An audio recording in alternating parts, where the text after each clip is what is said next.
one of the things that I find with companies is that they don't write in a problem solution format. That's a problem when you try to do SEO. The reason why it's a problem is because people type in problems and are looking for Google, Yahoo, and MSN to serve them up solutions to those problems. Sometimes it's a bad idea to be so brand heavy, or sometimes, or you want to bring a new term to market? Well, that's great, but what if everybody else is searching for it in another way? And if you're not comfortable using those words on your page, on your web pages, you're going to end up setting yourself up to make life a lot harder. So the first thing I want to get into is what I believe is the cornerstone of any SEO campaign. So people usually want to talk about PageRank and links and all that, but none of that to me really matters if you don't first figure out what kind of keywords make the most sense. So how many of you use Google Insights on a pretty regular basis? Okay, it was good to see a couple hands. If you're not raising your hand, then now's the time when you better make sure your pen works. So you look at the word billing software, right? And I'm doing this search in the United States only. And that's a pretty bad trend, right? In the sense of the search volume is going down. And this is consistently since '04.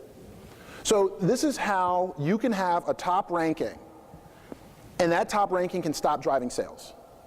So what happens so often is people will get a top ranking, and the first thing they do is they start doing one of these, you know, reaching behind their back, and hey, look at me, I got a #1 ranking. Who cares about a #1 ranking? If your #1 ranking is for the word billing software, accounting software I just used, and the search volume is trending down like that, take the hand off your back, put it on the mouse, and load up Google Insights to start getting some ideas on where is that search traffic going. Are people stopping searching for my product or service in general, or are they changing the way they search? When I did work for Barnes & Noble, I optimized their site from middle of '98 till the middle of 2001. We got them #2 on Excite for the word shopping, right? Now think about that. The word shopping in '98, huge. Why? Because you didn't know where to go shop online. Now a word like shopping would be horrific for somebody to rank well for because it's way too generic. We don't know what that person is looking for, right? So this is what happens when the search traffic for a term starts to trend down. It's because as people get more advanced in how they search, they're searching obviously more long tail, they're searching other types of words, and if you still have your hand firmly planted on your back because you got a #1 ranking for a term, you're going to be missing out on the trends that are rising. Another quick thing, and this is maybe, to get in the search mindset, I always say you got to start training your eye to look through things in a different lens. So when I looked at that first chart, not only did I see the downward trend, which all of us saw, the thing that I'm wondering if any of you saw is, do you see this little uptick around January, Q1 every year? Consistency, right?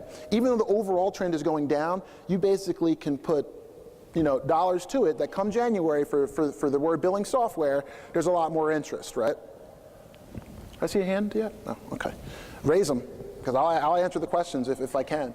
So here's another thing about Google Insights. How many of you that use Google Insights are consistent looking at the top searches and rising searches? If you are not, this is how, at least in our business, you can take advantage of hot trends while other people still have their hand on their back congratulating themselves about the rankings that they've gotten. We're looking into rising searches. So this is going to start telling me what words are getting hot automatically. Great. This is free. Nobody pays for it. It's free. Why would you not go do this? I don't know. All right, 2 other things that you guys should see when you put this up is I took the word CRM, dropped it in, yeah, stuff comes back, so what? See the little new plus Google there? If you see that, what that's telling you is that you can add these things to your iGoogle. How many people here use iGoogle?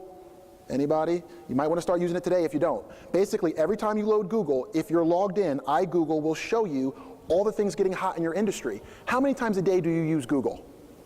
Average. 10, 15, 20, 30, right? How many times do you look at rising searches in your industry? A day, a week, a month, maybe once, maybe not at all. A lot of you didn't even raise your hands when I showed you that this existed.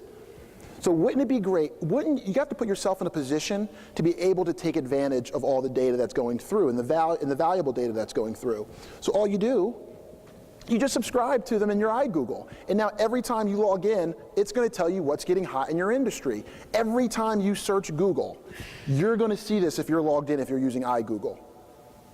This is how, while all of your competition is out there congratulating themselves about the great job that they've done on search, this is how you zoom right by them, because the terms they're trying to optimize for, especially the big ones, are going down, while you're like, oh, I now know which ones are going up and are getting hot recently. This usually updates about every 30 days. You can change the intervals, but I think I usually have them set to either 30 or 90. Now, at least in e-commerce, one of our clients sells snowboards. This is how you find the new hot designer on the street that nobody knows about yet. So while all your competition is optimizing for Burton snowboards, the guys that bought Burton snowboards 10 years ago are now like, no, no, they sold out. These are the new companies that I'm really interested in. If you're not following a trend like this, how are you going to know that's happening in your industry? How do you guys know? Do you read every press release that comes out in your industry from every one of your competitors to look at every word they're using and drop them into Google to see how often they're searched? No, that doesn't make any sense. But if you do it this way, it's going to save you a ton of time, and it might even help you get a raise.